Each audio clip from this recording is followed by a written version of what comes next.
अस्सलाम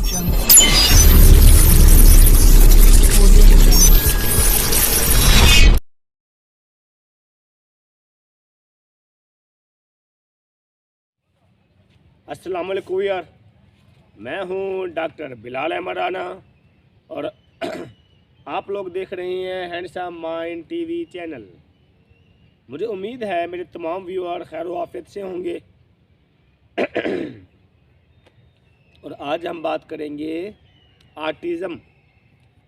यानी एक ऐसा न्यूरोलॉजिकली डिसऑर्डर जिसके अंदर एक बंदे को अगर आपका कोई आसपास का बच्चा या आपके घर का बच्चा निगाहें मिला के बात नहीं कर सकता, वर्बल नॉन वर्बल कम्युनिकेशन नहीं रख सकता, एक दूसरे आमने सामने नहीं आ सकता, ज़्यादातर चीखता चिल्लाता है, और इसके साथ साथ अगर आपके बच्चे में ये मसाइल हैं कि वो अपने आप को टच होने से घबराता है, कि आप उसको थोड़ा सा टच करते हैं तो वो चीखना चिल्लाना शुरू कर देता है, और इसके साथ साथ वो आई कांटेक्ट नहीं कर सकता, और अगर आप उसकी तरफ देखते हैं तब वो एकदम से पीछे छुप जाता है और आपके सामने नहीं आता, और आप तमाम तर कोशिश के बावजूद ये सारे मसाइल रहते हैं। हत्ता कि आप उस पर मेहनत करें, हत्ता कि अगर आप उस पर मेहनत करें और इसके बावजूद भी वो बच्चा आपके सामने ना आ सके। यानी कि अगर आप लोग उसके ऊपर मेहनत करने से मुराद ये है कि अगर आप लोग उसके सामने आके उसको अपने काम में लगाने की कोशिश करें तब भी आपका बच्चा आपकी एक ना सुने और अपना पीछे चल जाए, लोगों में ना सके, सोशल स्किल्स ना हो, लोगों में उठ बैठने के काबिल ना हो, और आपकी तमाम तर कोशिशें और मेहनतें राइगा चली जाएं, और इसके बावजूद आपका बच्चा अपने आप को गोद में उठाने तक से मसाइल का शिकार होता है कि अगर आप उसको कोई गोद में ले तो उस सूरत हाल के अंदर वो चीखना चिल्लाना शुरू कर दे, और या कोई उसको अगर किस करने की कोशिश करे तो वो बच्चा चीखना चिल्लाना शुरू कर दे, अपने जिस्म को बचाने की कोशिश करे। तो इसका मतलब आपका बच्चा एक ऐसे न्यूरोलॉजिकली डिसऑर्डर का शिकार है जिसको हम ऑटिज़म बोलते हैं। यानी कि ऑटिज़म कहते हैं खुद फिक्री। खुद फिक्री से मुराद ये होता है कि उसको पूरे सोसाइटी में, पूरे मुआशरे में कुछ भी होता रहे उसको कोई फ़र्क नहीं पड़ता। अक्सर मैंने देखे हैं ऐसे केस, मुझे डील करने का इत्तेफाक हुआ है कि जिसके अंदर बच्चा लेके आते हैं, उससे बात करने की कोशिश करते हैं, वो बात करने के लिए तैयार नहीं होता, उसके सामने बैठने की कोशिश करते हैं, वो सामने से एकदम पीछे छुप जाता है। या एक मिसाल है कि अगर उससे आई कांटेक्ट मिलाते हैं, वो आई कांटेक्ट नहीं कर पाता, उसको टच करते हैं सलाम की मद में, वो टच नहीं कर पाते,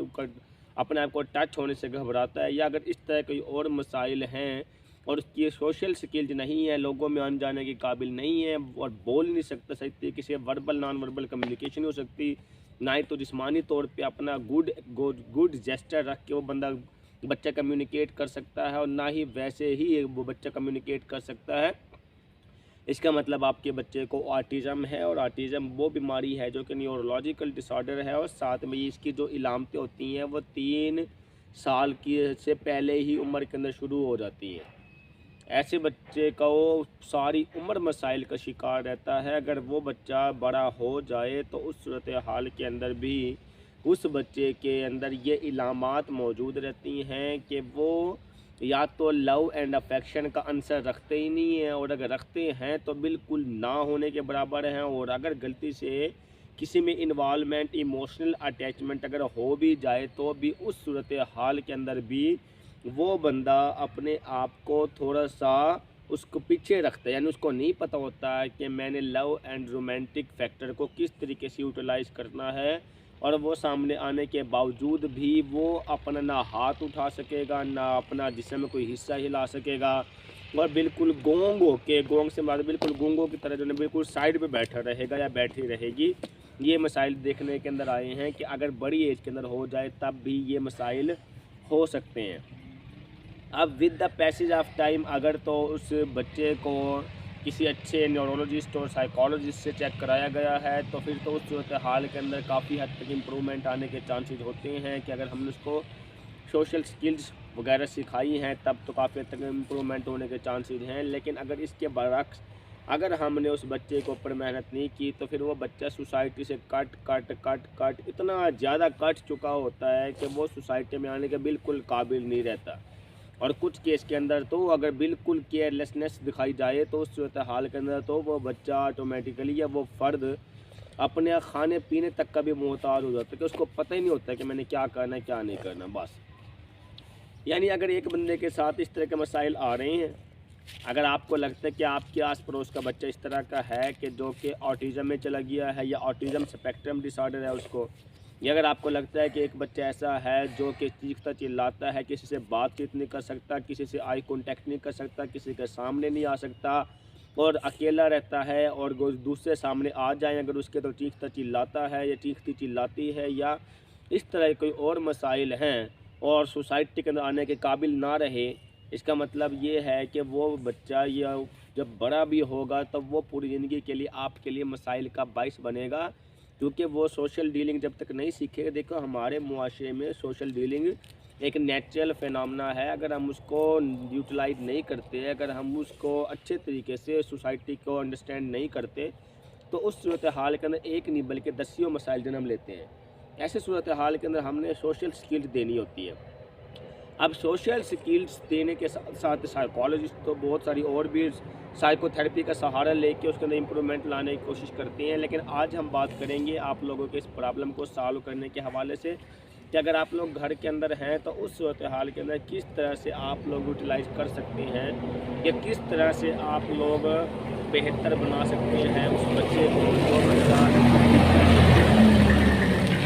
अगर कोई ऐसी सूरत हाल हो तो आप लोगों ने उस बच्चे को इम्प्रूवमेंट करने के लिए कुछ टेक्निकें मैं बताते चलता हूं ताकि आप लोग उसकी हेल्प कर सकें। बाकी आप अपने बच्चे को, उम्मीद है इन टेक्निकों से काफ़ी हद तक इम्प्रूवमेंट आ जाएगी। और अगर इसके अलावा भी अगर आप चाहें तो आप लोग बाकायदा अपने एक साइकोलॉजिस्ट रखें जो कि कंसल्टेंट हो आपके तौर पे आपके साथ चले और फिर आप सारे उससे सेशन लें मुख्तलिफ़ तरह के और उसके बिहेवियर को चेंज करने की कोशिश करें। एक तो ये कि जो ऐसे बच्चे होते हैं, इन बच्चों के लिए जो आप लोगों ने मेजर काम करने होते हैं, तो वो मैं कुछ काम आपके बारे को बताने लगा हूँ ताकि आप लोग ऐसे बच्चों की मदद करें और वो मदद एक बच्चे की नहीं बल्कि पूरी फैमिली की मदद हो रही होती है। अब पूरी फैमिली की हेल्प कैसे हो रही होती है कि अगर वो बच्चा अपने अंदर निखार पैदा करता है तो उसकी वजह से पूरी की वो अब वही बच्चा आउटपुट दे सकता है अपनी फैमिली को। और अगर वो बच्चा उसको उसके हाल पे छोड़ दिया जाता है तो इन्फिनिटी कम्प्लेक्स में चले जाते हैं और उस तरह के और बहुत सारे मसाइल बनते हैं, स्ट्रेस और डिप्रेशन के अंदर रहते हैं, सोसाइटी से कट जाते हैं और फिर वो शादी के काबिल भी नहीं होते। तो इस तरह के बहुत सारे मसाइल बन सकते हैं। खैर, अगर एक इस तरह का बच्चा अगर आपको लगता है कि 2-3 साल के तो वहीं से लामतें सामने आना शुरू हो जाती है, अगर ये वाली लामतें मौजूद हैं तो फिर इसका मतलब ये है कि ऑटिज़म ही है। आप लोगों ने उसके लिए जो काम करने हैं उसमें सबसे पहला काम तो एप्रिसिएशन है। एप्रिसिएशन से मुराद ये है कि बच्चे को जितना हो सकता है आप एप्रिशिएट करें। एप्रिशिएट कैसे करने के, बच्चे ने जो थोड़ा सा भी अच्छा काम किया तो उसको हौसला अफजाई करें, वेरी गुड, एक्सीलेंट, शाबाश, वाह जी वाह, आज तो इसने कमाल कर दिया, एक्सीलेंट। इस तरह से जब आप उसके करेज देते हैं, उसके अंदर कॉन्फिडेंस बिल्टअप करते हैं तो उसका और ज़्यादा अंदर से जो इमोशनल लेवल होता है पॉलिश होने का वो पॉलिश होता है अंदर से। और फिर उसके बाद वो उस काम को रिपीट करने की कोशिश करता है क्योंकि उसको पता है कि ये काम के करने से उसको किसी ने मार तार नहीं की। असल में हमारे यहाँ मसला ये होता है कि अगर कोई इस तरह का बच्चा हो तब वालिदैन की केयरलेसनेस की वजह से, केयरलेस होने की वजह से वालिदैन के वो बच्चे के ऊपर तनकीदें ज़्यादा बनती हैं और तनकीयों के हर बंदे आके ये बात करते हैं इस बच्चे को पता नहीं लगता, इस बच्चे को ये बच्चा किसी काबिल नहीं है, ये इस तरीके से नहीं हो सकता, उस तरीके से नहीं हो सकता और ये तो बड़े मसाइल रहेंगे। वो बातें सुन सुन के बच्चे ने और ज़्यादा डिस्टर्ब होता है, अच्छा खासा डिस्टर्ब होना होता है। लेकिन अगर इसके बरक्स अगर हम एक बच्चे को प्रॉपर तरीके से अप्रिशिएट करते हैं और उसके दिल को अपनी निगाहों में रखते हैं, ऐसे बच्चे को हम अकेला भी छोड़ सकते हैं क्योंकि अगर हमने अकेला छोड़ दिया तो उस सूरत हाल के अंदर भी मसाइल बन सकते हैं, या तो वो कोई नुकसान कर सकते हैं अपना या फिर वो ऐसी सोच की ऐसी हालत में जा सकते हैं जहाँ से उनकी रिकवरी करना भी मुश्किल हो जाती है। इसीलिए ऐसे बच्चे को आपने अपनी निगाहों के अंदर रखते हुए उसको अप्रिशिएट करना होता है ताकि वो अप्रिशिएशन के लेवल की वजह से अपने उस जो बिहेवियर है उसको रिपीट करने की कोशिश करें। इसके साथ साथ जो बहुत सारे रिसर्चों में ये बात सामने आई है वो ये है कि म्यूज़िक थेरेपिस्ट के ऐसे बच्चों के लिए ज़्यादा सूटेबल होती है। म्यूज़िक के जो सुर ताल और रिदम होती हैं वो जो हार्ट के जो लेवल हैं और जो उसके बिहेवियर परफॉर्मेंस लेवल हैं उसको उन्हें चेंज करने की कोशिश करते हैं।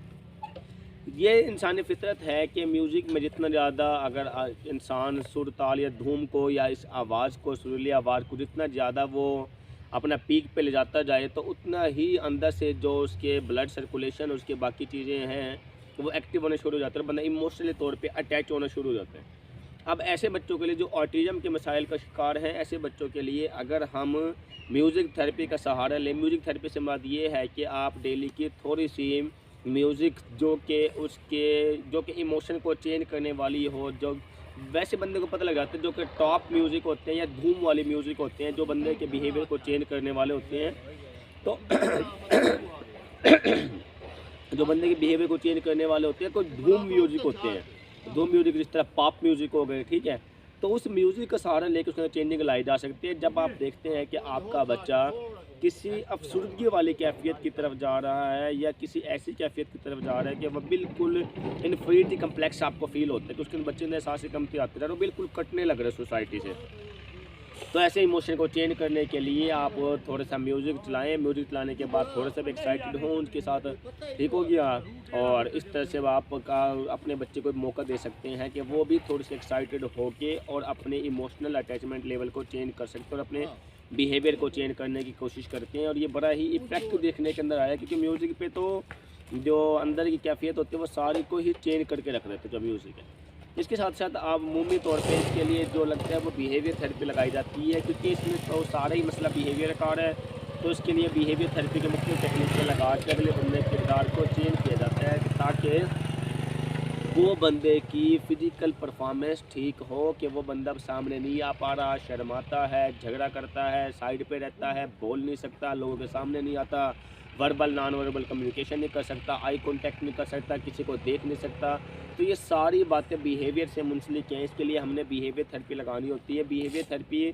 सिस्टमेटिकली तरीके से तो एक प्रॉपर साइकोलॉजिस्ट ही अप्लाई कर सकता है कि उसके मुख्तलिफ सेशन लेके देखना पड़ता है कि इसको कब रिलैक्सेशन ट्रेनिंग देनी है, सिस्टमेटिक डिसेंसिटाइजेशन कब देना है, या फिर मॉडलिंग वगैरह के ज़रिए हम उसका रोल अदा कर सकते हैं। लेकिन जो बातें आप लोग उसके लिए हेल्प कर सकते हैं वो ये है,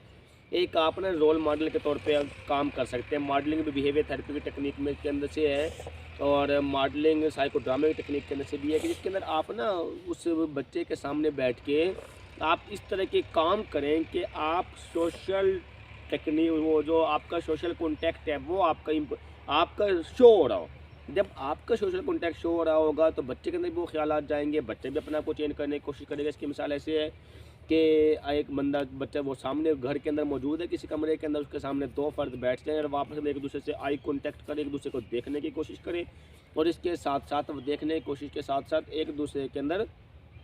आई कॉन्टैक्ट के साथ साथ काफ़ी ज़्यादा नॉन वर्बल कम्युनिकेशन करने की कोशिश करें, वर्बल कम्युनिकेशन के साथ बातचीत करने की कोशिश करें, और बड़े वाज़े लफ्ज़ों के अंदर कोशिश करें, और ऐसे आसान लफ्ज़ों को बोलें कि वो बच्चा सुन भी पाए और समझ भी पाए, ताकि उस बच्चे को भी मौका मिले कि वो अपनी वर्बल कम्युनिकेशन को इम्प्रूव कर सके। या फिर नॉन वर्बल कम्युनिकेशन अपने हाथों का, बाजुओं का, जिस्म का सहारा ले सकते हैं, ठीक है, और अपने आंखों वगैरह का सहारा ले सकते हैं, सर को नडिंग के अंदर हिला सकते हैं वगैरह वगैरह। इस तरह के भी अगर आप जितना एक्टिव हो के बच्चे के सामने आप नॉन वर्बल कम्युनिकेशन को शो करते हैं, तो जब बच्चा आपको देख रहा होगा तो बच्चे के अंदर ऑटोमेटिकली ये ख्यालात या आइडियाज़ होते हैं। फिर उस सूरत हाल के अंदर बच्चा भी अपने आप को चेंज करने की कोशिश करते हैं। ये नॉन वर्बल कम्युनिकेशन है। इस तरह से हम बिहेवियर थेरेपी की मुख्तलिफ और टेक्निकें लगा सकते हैं। खैर चलते हुए मॉडलिंग लगानी पड़ सकती है, फ्लडिंग लगानी पड़ सकती है, इम्प्लोसिव थेरेपी लगानी पड़ सकती है, सिस्टमेटिक डिसेंसिटाइजेशन लगानी पड़ सकती है। तो एक बड़ी लंबी बहस है, लेकिन जो आप लोग इजीली अपने घर में कर सकते हैं, मैं वो बातें बता रहा हूँ जो होम रेमेडीज़ मुमकिन है। घर के अंदर रह के आप लोग अपने बच्चे को आप इस ऑटिज़म वाले मसाइल से निकाल सकते हैं, तो वो किस तरह से मुमकिन है। इसके साथ साथ आप बच्चे के सामने बैठ जाएं, बच्चे के सामने बैठ के देखिए, इंसानी फितरत है कि वो ना किसी एक फिगर से लाजमी मुंसलिक होता है। अब किसी एक फिगर से लाजमी मुंसलिक होने से बाद जिस बंदे से घर में वो ज़्यादा कोऑर्डिनेट करता हो, सारों से तो वो नहीं करेगा। बाज़ दफ़ा तो ऐसे बच्चे भी देखने के अंदर आए हैं जो माँ से भी बड़ी मुश्किल से कम्युनिकेट कर पाते हैं, उससे भी नहीं कर पाते। लेकिन किसी एक बंदे से लाजमी बंदा एफिलिएट होता है, ये इंसानी फितरत है। जिससे ऑटिज़म वाला बच्चा एफिलिएट है तो वो बंदा उसकी हेल्प कर सकता है कि उसको टाइम दे, ज़्यादा से ज़्यादा उसको वो सीन क्रिएट कराए कि उस बच्चे को पॉलिश होने का मौका मिले, और इस तरीके से उसके साथ ज़्यादा से ज़्यादा बातचीत करने की कोशिश करें, उसको खुलवाने की कोशिश करें, उसकी ज़बान को निकलवाने की कोशिश करें। क्योंकि ऐसे बच्चों का कोई गूंगे होने का मसला नहीं होता, लेकिन ऐसे बच्चे को साइकोलॉजिकल तौर पर मसला होता है कि वो कोई सारा काम परफॉर्मेंस अच्छे तरीके से नहीं कर सकते। और इसके साथ साथ जो आप अहम रोल अदा कर सकते हैं वो ये है कि उसकी जो कंपनी हो वो बड़े ही एक्टिव बच्चों की होनी चाहिए। एक्टिव बच्चों से मुराद ये है कि जिसके अंदर वो दूसरे बच्चों की देखा देखी उनको कॉपी करके भी सीख रहा हो। मिस और ख़ुशी तौर पे जो घर के अंदर है उनको वो एक्टिव सरगर्मियाँ दें उसको करने के लिए। एक्टिव सरगर्मी से मुराद ये है कि सुबह के लिए थोड़ा सा चहलकदमी के लिए, हल्ले गुल्ले के लिए, वॉक वगैरह, एक्सरसाइज वगैरह, कोई इस तरह की कोई शुगल वगैरह हो। दिन में कोई प्ले का सिस्टम हो, खेल का निज़ाम हो कि आप बच्चे के साथ खेलें। आप जब बच्चों के साथ खेलते हैं तो उसका खेलने से भी तो उसका बहुत सारा जो अंदर के इमोशन, जो अंदर की साइकिल उसकी दबी पड़ी है वो बाहर निकलनी होती है। यानी उसको ना इस तरह के सोशल एक्टिव टास्क देने होते हैं और उसको ना एक्सटर्नल इन्वायरमेंट के टास्क भी देने होते हैं कि ताकि वो बच्चे ना प्रॉपर तरीके से बाहर की सोसाइटी को देख सके और समझ सके। आप सोशल एक्टिविटी कौन सी हो सकती है? हर तरह के आपके जो गेम्स हैं वो सोशल एक्टिविटी के अंदर आते हैं। ख़ुसूसी तौर पे जो आपके बाहर की गेम्स है वो सोशल एक्टिविटी के अंदर आती है। मिसाल के तौर पर कोई फुटबॉल वगैरह है, सोशल एक्टिविटी के अंदर जो बड़ी बेहतरीन सोशल एक्टिविटी के अंदर आती है, जिसके अंदर आपकी बिहेवियर चेंजिंग्स भी आती है, फिजिकल मूवमेंट्स भी आती है, रिलैक्सेशन ट्रेनिंग भी आती है। उसके अंदर आपकी वर्बल और नॉन वर्बल कम्युनिकेशन भी इम्प्रूव होती है। ठीक है, तो कुछ इस तरह की गेम्स वगैरह हों कि जिसके अंदर बाहर आके वो जो सोसाइटी है वो बाहर आके वो बच्चे को ऑटोमेटिकली मौका मिले कि वो उस बाहर के एक्सटर्नल वर्ल्ड से मुंसलिक हो और वो उन चीज़ों को देखे और समझे। लेकिन एक चीज़ का ख्याल ये रखना होता है कि आप लोगों ने ना किसी समझदार बंदे की मौजूदगी के अंदर उसको सोशल एक्टिविटी दिखानी होती है, समझानी होती है। अब किसी समझदार बंदे की सोशल एक्टिविटी से क्या मुराद है? मतलब वो कोई उसको ना अब सोशल प्लेटफॉर्म पे अगर एक बच्चे को ले आए हैं तो इस टाइम पे वो बच्चे काफ़ी ज़्यादा साहसी कमती में भी डाल सकते हैं कि दूसरे कर सकता है, मैं नहीं कर सकता। लेकिन अगर ऐसी सूरत हाल के अंदर कोई ऐसा केयरिंग फिगर उसके पास हो, उसके फैमिली मेम्बर में से या उसके किसी अजीज़ व क़रीब में से, जो कि उसकी सिर्फ हौसला अफजाई कराए, तब वो बच्चा आगे निकलने की कोशिश करता है। जितने हम सोशल एक्टिविटी को इम्प्रूव करते हैं, हल्ले गुल्ले को इम्प्रूव करते हैं, एक्टिव होने को इम्प्रूव करते हैं, ऐसे बच्चे के साथ उसकी दोस्ती रखवाने की कोशिश करें जो खुद भी एक्टिव हो। ठीक है, तो ये सारे के सारे फैक्टर हैं जो कि ऑटिज़म के अंदर से बच्चे को निकालने का रोल अदा कर सकते हैं। ये थे बड़े सादा अंदाज से ऑटिज़म को समझाने का। इसके अलावा एक जो साइंस वाले अंदाज है वो एक बड़ी लंबी बहस है। हमारा मकसद होता है कि हर बंदे तक ये मालूमात पहुंच सके और वो ख़ुद इस काबिल हो सके कि वो अपना मसला ख़ुद से हल करने के काबिल हो, बानिस्बत दूसरे बंदे उसका मसला हल करके दें। क्योंकि जब बंदा खुद से अपना मसला हल करने के काबिल हो जाता है फिर वो परमानेंट बेहतरी होती है उसकी। और अगर दूसरे करके देती हैं तो फिर उसके अंदर तो वो सारी ज़िंदगी मोहताजगी के शिकार रहते हैं। इसलिए इस मुआशरे को बनाने के अंदर आप लोग भी हमारा साथ दें कि ज़्यादा से ज़्यादा लोग इस मुआशरे के लिए अच्छा सरमाया साबित हो सकें, इस मुआशरे का अच्छी प्रोडक्ट बन के सामने आ सके। इस सिलसिले के अंदर हमारी भी कोशिश है, आप लोग भी मिल के कोशिश करें। इंशाल्लाह ये मुआशरा